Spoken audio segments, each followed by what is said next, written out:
오늘 우리에게 주신 하나님의 말씀은 잠언서 16장 25절부터 33절까지 말씀입니다. 이것은 하나님의 말씀입니다. 하나님의 말씀을 들으십시오. 어떤 길은 사람의 보기에 바르나 필경은 사망의 길이니라. 노력하는 자는 식욕을 인하여 애쓰나니 이는 그 입이 자기를 독촉함이니라. 불량한 자는 악을 꾀하나니 그 입술에는 맹렬한 불 같은 것이 있느니라. 패례한 자는 다툼을 일으키고 말장이는 친한 벗을 이간하느니라. 강포한 사람은 그 이웃을 꾀어 불선한 길로 인도하느니라.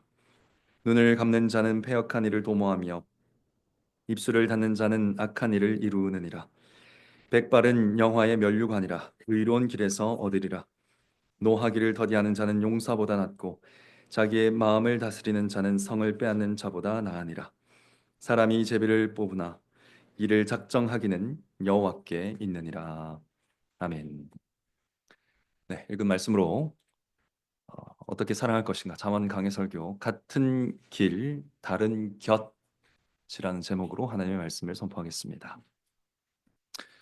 잠언을 읽다 보면 두 가지 길을 제시하는 본문이 굉장히 많이 나옵니다. 지혜로운 사람의 길과 어리석은 사람의 길, 생명의 길과 사망의 길, 즉 하나님을 경외하는 자의 길과 하나님을 멸시하는 교만한 자의 인생길, 이렇게 두 가지 길을 계속 우리에게 제시하는 경우가 많습니다. 이런 말씀을 읽을 때 우리가 오해하면서 읽을 여지가 굉장히 큽니다. 어떤 오해인가? 하나님을 믿는 사람은 생명의 길로만 걷고 안 믿는 사람은 사망의 길로만 걷는다. 이런 오해입니다. 그러니까 이게 두 길이 완전히 다른, 완전히 구분되어 있는 그런 길이다. 이런 오해를 하면서 읽을 수 있습니다. 그러니까 고속도로 같이 이해하는 것이죠. 서울로 가는 길과 부산으로 가는 길은 완전히 분리되어 있습니다. 그죠? 그런 방식으로 나눠져 있듯이 서로 다른 두 종류의 사람들이 각자 자기 방향대로 길을 걷고 있고 그런 길에 대해서 묘사하는 본문으로 읽기 쉽다는 것입니다. 하지만 우리 인생을 생각해 보면 그렇지 않죠. 현실은 어떻습니까? 하나의 도로 위에 어떻습니까? 목적지가 전혀 다른 사람들이 다 뒤엉켜 있습니다. 그것이 우리네 인생길입니다. 목적지가 다른 사람들이 다 한 시간을 공유하고 한 공간을 공유하면서 한 직장에서 한 학교에서 한 사회에서 한 국가에서 살아가고 있지요. 마치 위에서 아래로 흐르는 강줄기를 거슬러 올라가는 연어들처럼 우리는 많은 사람들이 가는 방향을 거슬러 올라가야 할 때가 많다는 것입니다.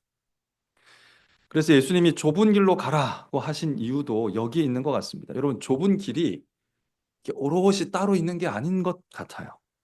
많은 사람들이 가는 방향을 거슬러야만 하는 길이 좁은 길인 것 같습니다. 때로는 그래서 같은 방향으로 사람들이 막 가는 방향으로 휩쓸려 가기도 하고 충돌해서 넘어지기도 하고 그러나 결국 다시 거슬러 반대 방향으로 걸어가야 하기 때문에 이 길이 참 고난스럽고 좁은 길이다. 찾는 자가 적다. 하신 것이 아니겠는가 생각해 보게 됩니다. 잠언은 그런 방식으로 길에 대해서 다루고 있는 것 같습니다. 또 오늘 잠언은 더 나아가서 그 한 길 위에 있는 서로 다른 목적지를 가진 사람들이 눈까지 멀어 있다라고 말하고 있습니다. 25절을 한번 보십시오. 어떤 길은 사람의 보기에 바르나 필경은 사망의 길이니라. 무슨 말입니까? 사람의 눈으로 보기에는 옳아 보이는 길인데 결국은 죽음으로 향하는 길이 있다는 겁니다. 진짜 의로운 길이 있지만 진짜 의로운 길이 있지만 의로운 길처럼 보이는 사망의 길도 있다는 것이죠. 그리고 이 두 길을 사람이 구별할 수가 없다는 겁니다. 우리가 보기에 죽음의 길이나 의로운 길이나 다 바른 길로 보이니까 각자 가고 있지 않겠습니까? 내가 가는 길이 바르다, 내가 가는 길이 옳다 하지 않고 가는 사람이 어디 있겠어요? 다 자기 소견에 옳은 대로 가는 거죠. 다 옳다고 가는 길이라는 겁니다. 근데 그중에 가짜 길이 있다는 것이죠.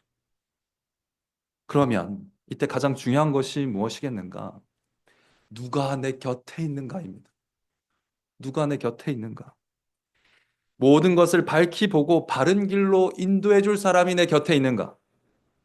아니면 내가 앞을 보지 못하니까 나를 속여서 더 빨리 죽음으로 인도할 소경이 내 옆에 있는가? 내 곁에 누가 있는가? 이것이 가장 중요해진다는 것입니다. 그러니까 같은 길 위에 너무나 혼잡한 가운데 뒤섞여 있지만 누가 곁에 있는가에 따라서 어떤 사람은 사망을 향해서 걷게 되고 어떤 사람은 영화의 면류관, 영광의 면류관을 향해서 걷게 된다는 것입니다. 이런 내용을 오늘 다루게 되겠습니다. 그래서 오늘 설교의 제목이 같은 길 다른 곁이고요. 세 개의 대지를 통해서 말씀을 살펴보도록 하겠습니다. 첫째, 의로워 보이나 실제로는 사망의 길인 그 길 위에서는 누가 곁에 있는가? 둘째, 진짜 의로운 길, 의로운 방향으로 가는 그 길에는 누가 곁에 있는가? 셋째, 우리는 누구의 곁에 걸어야 하는가? 이 세 가지 대지를 살펴보도록 하겠습니다. 첫째, 의롭게 보이는 사망의 길에는 누가 곁에 있습니까? 누가 곁에 있는 걸음이 의롭게 보이는 사망의 길을 걷는 걸음이겠습니까? 그것을 26절에서 30절 말씀이 알려주고 있습니다. 26절에서 30절 쭉 긴 말씀인데 한마디로 그 내용을 쭉 살펴보면 이 사망의 길에는 죄인이 있고요. 죄인의 곁에는 죄의 욕망이 있고 속이는 사탄이 있고 유혹하는 세상이 있습니다. 이 길이 바로 사망의 길입니다. 그래서 이 길은 사람의 눈에 의롭게 보여도 사망으로 이루고 말 것입니다. 우리 26절부터 함께 살펴볼 텐데 26절 읽어보겠습니다. 시작. 노력하는 자는 식욕을 인하여 애쓰나니 이는 그 입이 자기를 독촉함이니라. 무슨 말인가? 어떤 사람이 열심히 노력하는 것처럼 보이는데 왜 열심히 노력하는가? 자기 입에 맛있는 거 먹기 위해서. 네. 자기 식욕 때문에, 욕구 때문에 그렇게 한다는 말씀을 하고 있습니다. 그러니까 이 말씀은 겉보기에 성실하게 노력하는 것처럼 그 노력이 매우 존경받을 것처럼 박수 받을 만한 그런 노력인 것처럼 보여도 그 마음의 동기가 자기 욕심이라면 자기 욕망이라면 그는 죽음의 길로 가는 사람이란 뜻입니다. 우리 사회는 성실한 사람 아주 칭찬하는 경향이 있습니다. 어렵게 막 20kg씩 살을 뺀 사람, 대단하죠. 존경스럽습니다. 어려운 시험에 통과한 사람. 네, 그래서 정말 가기 힘든 대학에 가거나 정말 가기 힘든 직장을 가지게 된 사람 박수 받지요. 긴 인내 끝에 목표를 이룬 사람들 다 박수 받습니다. 그 노력에 대해서 칭찬합니다. 근데 오늘 26절 말씀은 이렇게 묻는 겁니다. 그 열심이 누구를 위한 것인가? 그 열심의 목적은 무엇인가? 묻는 것이죠. 그를 창조하신 그에게 목적을 두신 하나님을 위한 것인가? 아니면 자기 입을 위한 것인가? 자기 배를 위한 것인가? 자기 만족을 위한 것인가? 입의 욕구 때문에 즉 자기를 만족시키려고 열심히 노력했다면 그 열심은 아담과 하와가 선악과를 따먹기 위해 열심을 낸 것과 다를 바 없다는 것입니다. 하나님을 영화롭게 하지도 그에게 생명을 주시고 시간을 주시고 노력할 수 있는 환경과 능력을 주신 하나님께 감사하지도 않는 그 사람의 길, 자기 눈엔 의로워 보이겠죠? 결국 죽음에 이르는 길이라는 뜻입니다. 문제는 죄인이 이렇게 욕망에 사로잡혀 있는데 이 욕심을 따라 사는 사람 곁에 그를 더 죽음으로 몰아넣는 마귀의 자식들이 도사리고 있다는 것입니다. 27절부터 28절까지 말씀 한번 읽어보겠습니다. 시작. 불량한 자는 악을 꾀하나니 그 입술에는 맹렬한 불 같은 것이 있느니라. 패례한 자는 다툼을 일으키고 말장이는 친한 벗을 이간하느니라. 아멘. 여기서 이 불량한 자는 문자적으로 벨리알의 사람이란 뜻입니다. 벨리알의 사람. 여러분 중엔 들어본 분들도 계실 겁니다. 이 벨리알의 사람은 구약에 자주 나오는데 주로 마귀를 따르는 사악한 사람들, 마귀의 도구로 사용되는 사악한 사람들. 예를 들어서 이스라엘 백성 가운데서 우상을 섬기고자 유혹하는 사람들을 이 불량한 자, 비류 이렇게 부릅니다. 또 엘리의 아들들 있죠. 네, 사사시대 엘리의 아들들. 온 이스라엘을 난장판으로 만들었던 예배를 다 난장판으로 만들었던 그 엘리의 아들들을 가리킬 때 벨리알의 자식, 벨리알의 사람 이런 표현을 사용합니다. 그래서 사도 바울은 고린도후서 6장 15절에서 그리스도와 벨리알이 어찌 조화되며 라는 표현을 쓰면서 이들을 어둠의 세력과 동일시했습니다. 벨리알이라는 것은 사탄의 세력, 사탄에 붙잡힌 사람, 사탄의 자식들 이런 것들로 사용된다는 것이죠. 이 불량한 사람들이 무슨 행동을 한다고 27절, 28절 말합니까? 말을 통해 사람들을 속인다고 합니다. 마귀가 하는 짓이죠. 함정에 빠뜨리기 위해서 나쁜 계획을 세우고요. 그 입은 삐뚤어져서 삐뚤어진 말을 합니다. 왜곡된 말을 합니다. 진실에 가짜를 섞습니다. 가짜 뉴스를 전파하고요. 거짓을 전달하고요. 그러니까 이 말을 듣는 사람들 사이에 무엇이라 합니까? 다툼이 일어나고요. 친구 사이에, 네, 동료 사이에 이간질이 일어나고요. 그런 일들이 있다는 겁니다. 그러니까 그 입술을 뭐라고 합니까? 그 입술에는 맹렬한 불이 있다 그러죠. 네. 막 거짓을 옮기면서 분란을 일으키고 다툼을 일으키니까 결국 그 말을 믿고 따라가다 보면 지옥의 심판에 이르게 된다. 맹렬한 불이 있다는 것입니다. 성경에서 누가 이런 짓을 합니까? 네, 뱀이죠. 사탄입니다. 그는 처음부터 속이는 자였습니다. 그래서 예수님도 마귀를 뭐라고 불렀습니까? 그는 거짓말쟁이요, 거짓의 아비다 했습니다. 거짓의 아버지라 했습니다. 마귀가 뱀의 혀로 하나님의 말씀을 왜곡했지요. 하와에게 가짜 뉴스를 흘렸습니다. 사람이 마귀의 입술의 말을 믿은 결과 맹렬한 불이 기다리는 지옥으로 향하는 인생길이 되어 버렸죠. 지금도 사탄은 역사하면서 거짓과 분열의 말들, 가짜 뉴스와 거짓 사상, 이단적인 가르침을 통해서 가정을 깨뜨리고 사회 질서를 무너뜨리고 교회가 어려움을 겪도록 우는 사자가 삼킬 자를 찾듯이 그렇게 일하고 있는 것 아닙니까? 이처럼 죄인 곁에 속이는 자 마귀가 계속 속삭이고 있기 때문에 그는 죽음을 향하는 이 방향에서 벗어날 수가 없는 겁니다. 게다가 29절에서 30절을 보면 세상 유혹이 이 죄인의 곁에 있다고 말합니다. 29절 30절 읽어보겠습니다. 시작. 강포한 사람은 그 이웃을 꾀어 불쌍한 길로 인도하느니라. 눈을 감는 자는 패역한 일을 도모하며 닫는 자는 악한 일을 이룬. 아멘. 여기 보면 30절에 눈을 감는 자, 입술을 닫는 자 이런 표현이 나오죠. 이게 무슨 말이냐면 눈을 감는 자라는 말은 윙크하는 자를 말합니다. 윙크. 우리가 윙크 언제 합니까? 뭐 사랑이 싹들 때도 하지만 보통 언제 합니까? 야, 조용히 해. 우리 지금 속일 거야. 거짓말할 거야. 말하지 마. 숨겨야 돼. 이럴 때 윙크하죠. 그거 얘기하는 겁니다. 눈짓하는 거. 속이기 위해서 눈짓하는 것을 이야기하는 겁니다. 그리고 입술을 닫는다라는 말도 이제 표정 관리라고 이해하시면 되겠습니다. 표정 관리하는 거예요. 함정을 파놨어요. 몇 걸음만 더 가면 빠질 것 같아요. 어떻게 해야 됩니까? 표정 관리하죠. 웃으면 안 돼요. 아, 조금만 더 가면 되는데 참아야 됩니다. 막 웃음이 터져 나오는데 참아야 되죠. 그거 얘기하는 겁니다. 유혹에 빠질 때까지. 겉으로는 온화하고 예의 바르고 착하고 예쁘고 멋있게 바르게 멀쩡하게 행동한다는 겁니다. 그런 표정으로 29절 말씀처럼 불법의 사람들은 어떻게 합니까? 친구와 이웃을 유혹해서 함께 불법을 저지르도록 함정에 빠뜨리고 유혹하고 그리로 이끌어 간다라는 것입니다. 죄인들을 둘러싸고 있는 세상의 문화가 이렇습니다.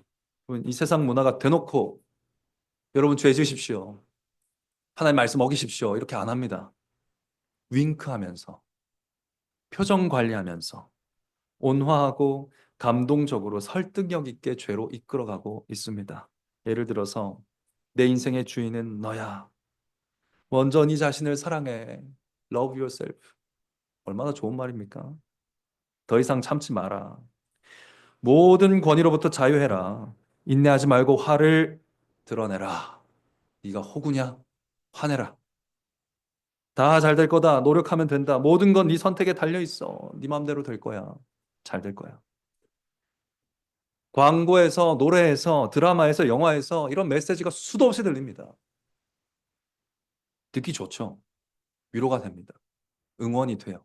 힘이 납니다. 좋아 보입니다. 옳아 보입니다. 죽음의 길입니다.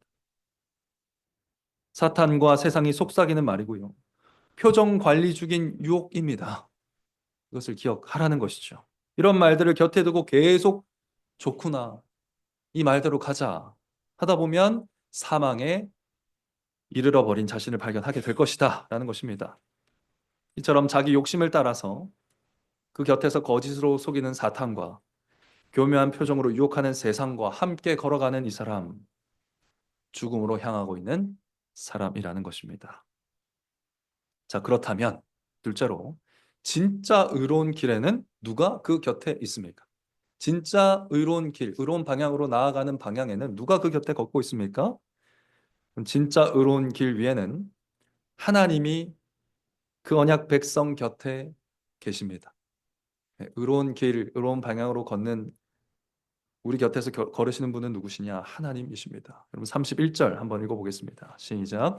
백발은 영화의 면류관이라 의로운 길에서 얻으리라. 아멘. 하나님은 백발, 곧 늙어가는 것을 영화의 면류관, 영광의 면류관, 영광스러운 면류관이라 합니다. 하지만 우리는 어떻습니까? 많은 사람들이 거의 대다수로 할 수 있을 텐데 백발을 감추려고 하고 싫어합니다. 왜냐? 백발은 노화의 가장 대표적인 현상이기 때문이죠. 그럼 나이 들어가는 걸 우리가 싫어합니다. 사람들은 노화를 싫어하며 노화와 전투 중입니다. 이거를 뭐라고 합니까? 안티 에이징이라고 하죠. 안티 에이징 합니다. 반 나이듦. 나이 들매 반하는 거예요. 더 젊게 사는 길이 있다. 광고합니다. 이것 먹고 저것 발라서 주름 없애고 젊음을 유지해라. 라고 권유합니다. 그럼 이 모든 것이 성경적이지 않습니다. 안티에이징 하면 안 돼요. 죄송하지만. 네. 반성경적인 겁니다. 건강하게 살지 말라는 것이 아니라 네. 나이를 감추고 늙어가는 것을 싫어하는 이 문화에서 벗어나야 된다는 것입니다. 이 모든 것이 어디에서 나오는 겁니까? 죽음에 대한 두려움에서 나오는 겁니다. 주님을 모르는 세상은 노화를 싫어하고 안티할 수밖에 없습니다. 나이가 들고 백발이 생기고 몸이 약해지면 죽음이 가까워졌다고 느끼기 때문이죠. 그 나라가 가까워진 것으로 느끼는 것이 아니라 멸망이 가까웠다고 느끼니까 나이 듦이 싫어지는 거죠. 하지만 하나님 말씀하십니다. 의로운 길 위에서 백발이 되는 것은 영광의 면류관을 얻는 것이다 합니다. 여러분, 면류관을 얻는다 했으니 이 말은 무슨 말입니까? 누군가 그 면류관을 주신다는 얘기죠. 누가 주십니까? 하나님이 주십니다. 그럼 백발은 하나님이 주시는 겁니다. 노화는 하나님이 주시는 거예요. 백발을 통해 면류관을 씌워주시는 분이 바로 하나님이십니다. 그러니까 백발은 하나님이 주시는 아름다운 왕관입니다. 지금 쓰고 계신 분들 굉장히 부럽습니다. 정말입니다. 하루빨리 쓰고 싶습니다. 노화가 하나님의 백성에게는 영광의 선물이에요. 왜 그렇습니까? 왜 그럴까요? 여러분, 머리에 생긴 흰머리 하나하나에 이마와 눈가에 새겨진 주름 하나하나에 무엇이 있습니까? 하나님의 손길이 거기 담겨 있습니다. 노화의 흔적은 성화의 흔적입니다. 노화의 흔적은 성화의 흔적입니다. 오랜 세월 죄가 유혹하고 죽음이 위협하는 이 세상살이 가운데 하나님이 언약에서 약속하신 대로 신실하게 걸어주신 덕분에 살아온 날들의 흔적이 우리 몸에 남는 것 아니겠습니까? 그것이 백발이고 그것이 주름입니다. 그것이 관절통입니다. 하나님이 함께 걸어오신 세월이 우리 몸에 남는 거예요. 주름살로 새겨진 것입니다. 언약하신 대로 하나님이 동행하시며 평생 나를 빚어갔다고 영광을 돌리고 있는 것이 나의 흰머리이며 주름이며 굽은 허리입니다. 32절이 바로 이처럼 하나님을 닮아가는 사람에 대한 설명입니다. 32절 한번 읽어보겠습니다. 시작. 노하기를 더디하는 자는 용사보다 낫고 자기 마음을 다스리는 자는 성을 빼앗는 자보다 나으니라. 여러분, 이 노하기를 더디하는 자는 이렇게 나오는데 성경에서 가장 노하기를 더디하는 강한 용사가 누굽니까? 가장 노하기를 더디한 강한 용사 누구예요? 하나님이십니다. 하나님이십니다. 노하기를 더디하는 자, 하나님 이름입니다. 하나님이 선포하신 하나님의 이름이죠. 출애굽기 34장 6절 보시면 여호와께서 그의 앞으로 지나시며 반포하시되 여호와로라 여호와로라 자비롭고 은혜롭고 노하기를 더디하고 인자와 진실이 많은 하나님이로라. 하나님이 모세에게 알려주신, 모세를 통해 우리에게 알려주신 하나님의 이름이 노하기를 더디하는 분이에요. 그러니까 노하기를 더디하는 사람이라는 것은 바로 하나님을 닮은 사람, 하나님의 형상을 회복한 사람, 하나님의 거룩하심을 닮은 사람을 뜻합니다. 그 칭송을 받는 거예요. 화를 잘 참는다고 칭송받는 게 아니고, 네. 노하기를 더디하는 것이 바로 하나님의 성품이기 때문에 지금 잠언에서 그 자를 높이는 거죠. 이 세상은 분노하라, 더는 인내하지 마라, 참지 마라, 이렇게 말합니다. 이런 세상 풍조를 거슬러서 하나님의 영으로 성화되어 가는 사람을 노하기를 더디하는 자라고 표현하고 있습니다. 화를 내는 사람이 강하지 않습니다. 화를 다스릴 수 있는 사람이 진짜 강한 것이죠. 왜냐하면 그 사람이 모든 죄인에 대해서 인내하시는 하나님을 닮아가고 있는 사람, 하나님의 인격을 닮은 사람이기 때문입니다. 그가 바로 하나님 곁에서 의로운 길을 걷는 사람입니다. 그러니까 하나님 곁에서 의로운 길을 걷는 사람이라는 말은 하나님을 닮아가는 사람을 뜻하는 것이죠. 근데 누가 이렇게 하나님을 닮아갈 수 있겠습니까? 누가 이렇게 성화를 이루어갈 수 있겠습니까? 그 곁에 계시는 하나님의 주권을 온전히 인정하고 따르는 자이겠죠. 33절이 그 신앙 고백을 말하고 있습니다. 33절 읽어보겠습니다. 사람이 제비는 뽑으나 이를 작정하기는 여호와께 있느니라. 이 말씀은 중요한 신앙 고백을 담고 있죠.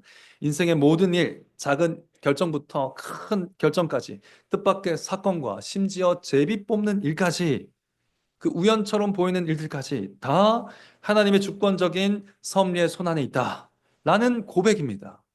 이것은 16장 1절 말씀과 다시 연결이 되고 있죠. 네. 모든 것은 하나님께 달린 것이다. 하나님이 주권적으로 섭리하시는 것이다 라는 신앙 고백이 이 마지막 33절에도 반복되고 있습니다. 그러니까 모든 일을 작정하신 분이 하나님이심을 인정하고 믿는 사람만이 하나님과 함께 걸으면서 거룩해질 수 있습니다. 그를 닮아갈 수 있습니다. 죄와 사탄과 세상의 파도가 아무리 거세더라도 그 모든 것을 누가 쥐고 있다? 하나님이 쥐고 있다.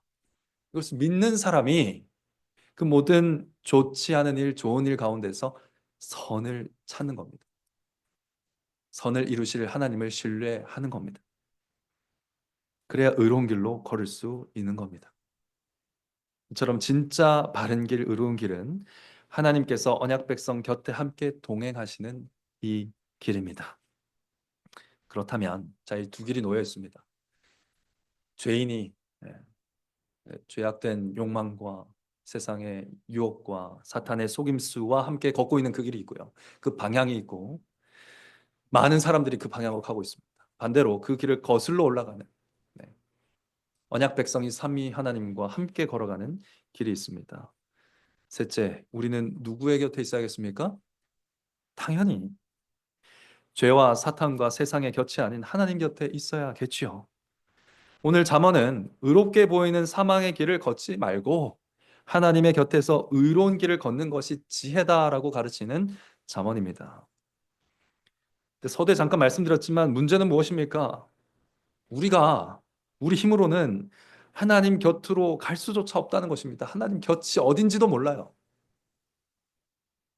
하나님 곁이 어딘지도 모릅니다. 우리 눈에는 죽음의 길이 여전히 좋아 보이고요. 마음에 더 매력적으로 느껴지기 때문입니다. 우리의 눈이 바뀌지 않으면, 우리의 마음이 바뀌지 않으면 우리는 계속 죽음의 길을 좋다, 옳다, 의롭다, 내가 갈 만한 길이다 한다는 것입니다. 갈망한다는 것이죠. 또 우리는 아담에게서 한 발걸음도 나아가지 못했어요. 하나님이 정령 죽으리라 했는데도 선악과를 먹었던 우리 조상들과 같이 우리도 그러하다는 것입니다. 내가 하나님 곁에 가고 싶다 해서 스스로 하나님 곁에 갈 수 있는 사람이 없어요. 의로운 길로 가고 싶다 해서 의로운 길로 갈 수 있는 사람이 없습니다. 우리 눈이 썩었고요. 우리 마음이 부패하고 기울여져 있기 때문입니다. 우리는 하나님을 모릅니다. 우리는 그분의 영광을 기뻐하지 않습니다. 하나님을 닮아가는 삶이 가치 있게 보이지도 않습니다.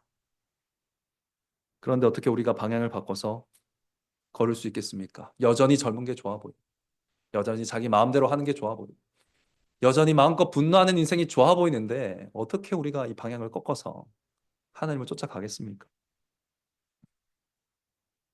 복음이 여기 있죠. 사랑하는 성도 여러분, 복음이 무엇입니까?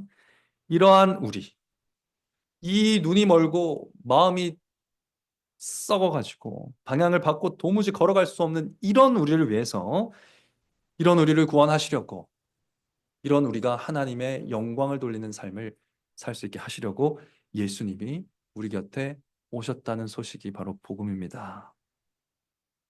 이런 우리를 이끌고 가실 분이 우리 곁에 오셨다는 소식이 바로 복음이죠. 여러분, 예수님은 눈이 먼 우리 곁으로 오셨습니다. 우리는 눈이 멀어서 하나님을 보지 못한다 했습니다. 하나님 보지 못하고 다 하나님 보지 못하죠. 근데 이 말이 무슨 말입니까? 우리가 우리 힘으로는 하나님을 알 수 없다라는 것입니다. 알 수 없는 상태에 있다라는 뜻입니다. 그렇게 보이지 않는 하나님, 알 수 없는 하나님을 알게 하기 위해서, 볼 수 있도록 하시기 위해서 예수님이 우리 곁에 오셨지요. 사람으로 오셨습니다. 우리의 눈을 뜨게 하시고 하나님의 영광을 볼 수 있게 하시려고 우리 곁에 오신 것입니다. 하나님의 아들이 직접 우리에게 오셔서 하나님의 형상이라는 것이 무엇인지, 하나님의 아들이라는 것이 무엇인지 직접 말씀하시고 보여주셨습니다. 어두운 데서 빛이 빛이라 하시던 그 하나님께서 예수 그리스도의 얼굴에 있는 하나님의 영광을 아는 빛을 우리 마음에 비추신 것입니다. 혹시 여러분 자녀 가운데 지금 우리 예수님 안 보이는데요. 2000년 전에 제자들은 예수님을 봤겠지만 우리는 못 보는데요. 이런 분 있을지 모르겠어요. 좋은 질문입니다. 예수님 이렇게 말씀하셨습니다. 그러하나 진리의 성령이 오시면 그가 너희를 모든 진리 가운데로 인도하시리니 그가 자의로 자기가 말하고 싶은 것을 말하지 않고 오직 듣는 것을 말하시며 장래 일을 너희에게 알리시리라. 그가 내 영광 예수 그리스도의 영광을 나타내리니 내 것을 가지고 너희에게 알리겠습니다. 성령님이 오셔서 진리의 말씀으로 예수님의 영광을 보여주시겠다고, 보게 하시겠다고 예수님이 약속하셨습니다. 그래서 예수님은 이렇게 말씀하신 겁니다. 이 의심하던 도마에게 만져보라 하시면서 뭐라 하셨습니까? 너는 나를 본고로 믿느냐? 보지 못하고 믿는 자들은 복되도다. 우리가 다 보지 못하고 믿고 있습니다. 우리가 복됩니다.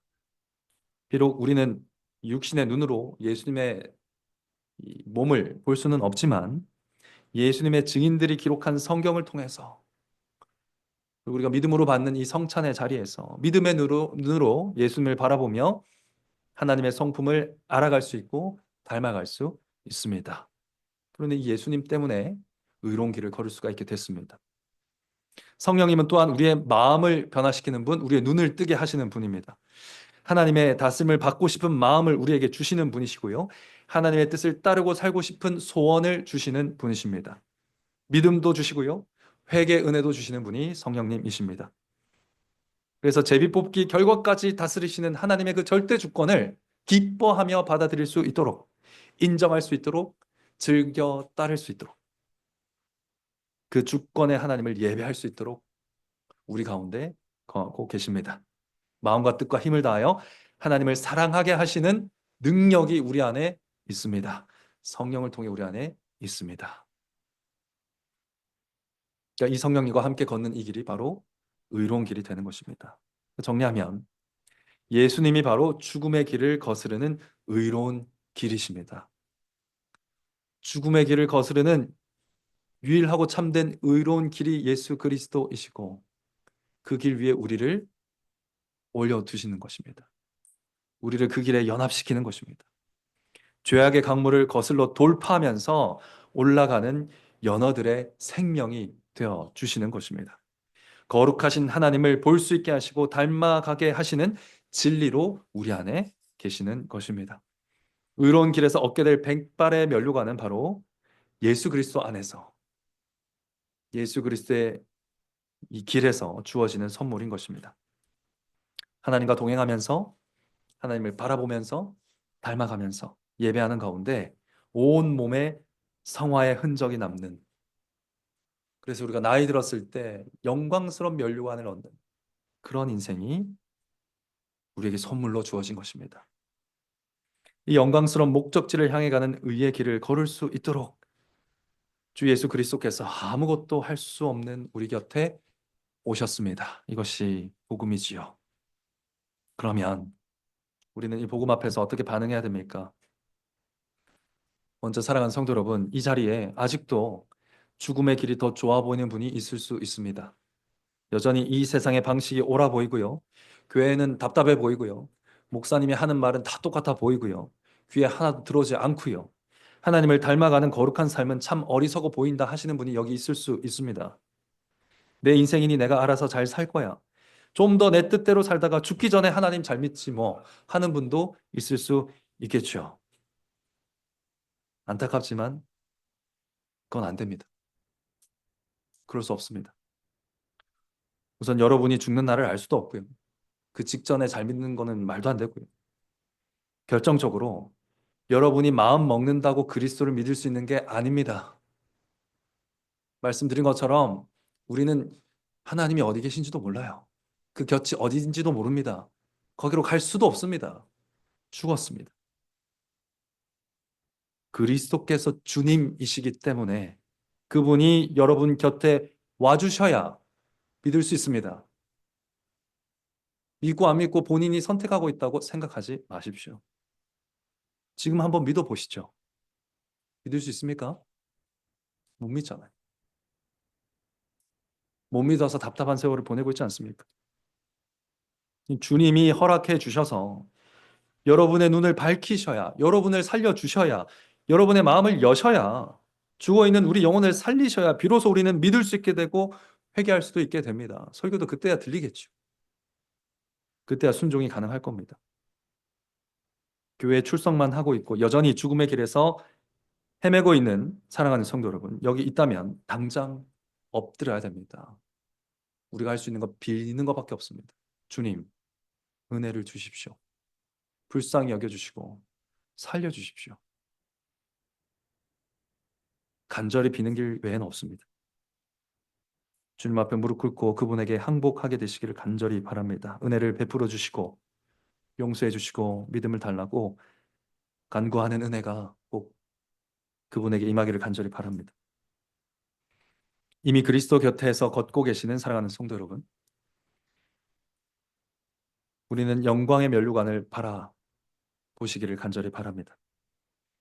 우리 삶의 어떤 부분에서는 여전히 욕심과 세상 유혹과 마귀의 속상임이 허용되고 있지 않습니까? 그리스도께로 돌아서야 합니다. 화를 참지 마라. 네 인생 네가 다스려라. 네가 주인이다. 참지 마라. 분노하라. 이런 거짓말에서 돌아서서 주님을 따라 주님을 닮아갈 수 있도록 간구하십시다. 우리가 어떻게 하나님을 닮아가야 할지, 어떻게 주님을 따라야 할지 여전히 모릅니다. 그리스도를 따라가야, 그분의 말씀을 들어야 알 수 있습니다. 말씀으로 알려주실 때 그 말씀을 믿고 삶을 내어 맡기고 순종하시기 바랍니다. 지난주에 이어서 다시 말씀드립니다. 여러분, 말씀을 믿으세요. 말씀을 믿어야 됩니다. 말씀대로 한번 해보시죠. 백발이 늘어가는 삶을 한번 즐거워해 보시죠. 얼마나 자유로운지. 노아를 막느라고 쓰던 힘과 물질을 영화로운 하나님의 나라를 위해서 들여보시죠, 한번. 어떻게 되는지. 분노를 다스리기 위해서 그리스도의 복음을 묵상하시기 바랍니다. 모든 것을 다스리시는 하나님을 믿으면서 매일 고난스러운 삶 가운데 선하심을 찾고 감사의 제목을 찾아가 보시기 바랍니다. 거슬러 가야죠. 언제까지 떠내려갈 겁니까? 성령님이 우리의 육체와 영혼에 거룩한 흔적을 남기실 수 있도록, 우리 인생에도 성령님께서 그 흔적을 좀 남기실 수 있도록 말씀과 기도에 여러분 자신을 좀 던져버릴 수 없을까? 그렇게 죄와 세상과 마귀와의 전투가 가득한 이 세상, 다 그렇게 반대 방향으로 흘러가고 있는 이 세상을 의로운 길이신 그리스도와 함께 거슬러 올라가야 되지 않겠습니까? 그런 여러분 되시기를 간절히 바랍니다. 사랑하는 성도 여러분, 결론입니다. 그리스도께서는 함께 사망을 향해 가던 우리를 구원하시려고 눈먼 자들 곁에 오셨습니다. 우리가 그분을 따르기 전에 그분이 먼저 우리 곁으로 오셨습니다. 우리가 그리스도를 사랑하기 전에 그리스도께서 우리를 먼저 사랑하셨습니다. 그리스도 곁에서 우리는 자유를 맛봅니다. 젊지 않아도 영광스러울 수 있고요. 화내지 않아도 용사가 될 수 있으며, 내가 내 삶의 주인이 아니어도 주님의 다스림 아래에서 만족할 수 있는 자유를 이 사랑 가운데 맛보게 된 겁니다. 우리는 그리스도의 곁에서 세상에 없는 사랑, 이 세상에 없는 자유를 누리고 있습니다. 어떻게 사랑할 것인가? 라는 질문에 오늘 잠언은 그리스도 곁에서 라는 답을 주고 있습니다. 하나님을 사랑하려고 노력하지 마시고 하나님을 사랑하시는 그리스도 곁에 계시기 바랍니다. 그리스도를 힘입어 하나님을 사랑하시고 그리스도께 하나님 사랑하는 법을 배우시지요. 성경을 펴고 기도하면서 이웃을 사랑하기 위해 노력하지 마십시오. 되던가요? 안 되잖아요. 사랑 못하는 인간이지 않습니까, 우리가? 사랑하기 위해 노력하지 마시고 그 사람을 사랑하시는 그리스도 곁에 한번 계셔 보시죠. 그리스도를 힘입어서 그 이웃의 곁이 되시고 그 곁에서 그를 사랑하고 도우시는 그리스도를 한번 바라보시죠. 그러면 나도 그리스도를 닮아 사랑하는 날도 오겠죠. 그 길에서 우리는 세상이 줄 수 없는 사랑, 세상이 흉내낼 수 없는 지혜로운 사랑을 실천하게 될 것입니다. 그 영광스러운 면류관을 소망하면서 같이 걸읍시다. 그리스도의 곁에서 누군가의 곁이 되어서 고난스럽지만 의로운 길을 한 걸음 한 걸음 매일매일 걸어가는 광교 장로교회 성도들 되시기를 성부와 성자와 성령의 이름으로 간절히 축원합니다.